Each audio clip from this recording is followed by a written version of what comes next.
আজকে প্রথমবারের মতো বাবুকে দেখতে ওর দাদা বাড়ির সবাই আসবে, আর তাই আমি ওর বাবাকে বলছিলাম ওর নিলসগুলো একটু কেটে দিতে, কজ ও নিলসগুলো অনেক আর্লি বড় হয়ে যায়। আর দেখো সে তার বেবিকে কি সাজাচ্ছে। যাই হোক, এইভাবে দুষ্টামি করতে করতে অনেকটা টাইম চলে যায়, আর এই ফাঁকে আমি পুরো বাসা ক্লিন করে ফেলি। আর আম্মু কিচেনের সম্পূর্ণ দায়িত্ব নিয়েছিল ওই দিন আমি ফ্রেশ হয়ে শাওয়ার নিয়ে একদম রেডি হয়ে যাই। আর দেখো এদিকে আমি দেখাচ্ছিলাম লাস্ট আমি যখন এই বাসায় ভিডিও করি তখনও আমরা দুইজন ছিলাম, আর আজকে আমাদের দুইজনের বেডের সাথে আরেকটা নতুন বেড অ্যাড হয়েছে। এদিকে এই যে ওর দাদা চলে আসছে, আর এই যে ওর নানা।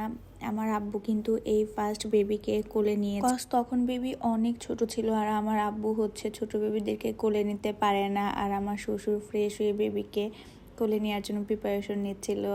আব্বু যেহেতু ফ্রেশ হয়েছে সেহেতু তার হাত অনেক ঠান্ডা ছিল, তাই সে হাতগুলা গরম করছিল। তারা যেহেতু অনেক দূরের থেকে এসেছে তাই তাদেরকে বেশি সময় আর ওয়েট করতে দেই না, সাথে সাথে আমি খাবার সার্ভ করে ফেলি। আর এদিকে দেখো আমি দেখাচ্ছিলাম যে আমার শ্বশুরবাড়ি এত ভালো, কোনো কার্টেসি মেনটেন করতে হয় না আলহামদুলিল্লাহ। তারা আসার আগেই আমি খেয়ে ফেলি, কজ আমি অনেক ক্ষুধার্ত ছিলাম। আর যেহেতু বেবিকে আমি ব্রেস্ট ফিডিং করাচ্ছি তাই আমি সব খাবারও খেতে পারি না, তাই আমি সবার সাথে আর বসি নাই। সবাই খাচ্ছিল আর আমি জাস্ট খাবার সার্ভ করছিলাম একটু করে। আর এদিকে আমার ছোট ভাইয়ের বউ বললো, আপু আমাকে একটু সিনেমাটিক শুট করে দেন, তাই আমি ওকে একটু ভিডিও করে দিচ্ছিলাম। ও কিন্তু যথেষ্ট পরিমাণ সুন্দর মাশাল্লাহ, বাট ও ফেস দেখায় না। এরপর সোহেল বলল ওর সাথে বসে থাকতে, যে সবাই খাচ্ছে একটু দেখো।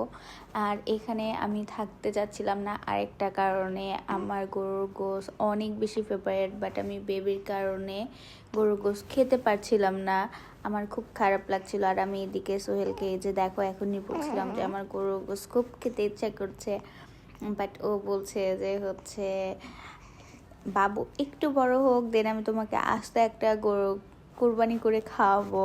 আর এই দেখো আমার আম্মু পাশ থেকে এটা শুনে ফেলেছে, আর শুনেই আমাকে বকা দেয়া স্টার্ট হয়ে গিয়েছে। আর সোহেল আমাকে বুঝাচ্ছিল এই তো আর কয়েকটা দিন দেখবা চোখের পলকেই শেষ হয়ে যাবে, তখন তুমি সব কিছুই খেতে পারবা। যাই হোক, এভাবে একটা মা স্যাক্রিফাইস করে অলওয়েজ। আপু আম্মুর খাওয়া দাওয়ার পর আমার ননদের জামাই অ্যান্ড বাকি মেম্বার্সরাও খাওয়া দাওয়া ফিনিশ করে ফেলে। এরপর বেবিকে এই যে দেখো ও নানু টাকা দিচ্ছিল। আর এখানে সোহেল আমাকে বলল যে তুমি তোমার আব্বুর সাথে একটা পিকচার নাও।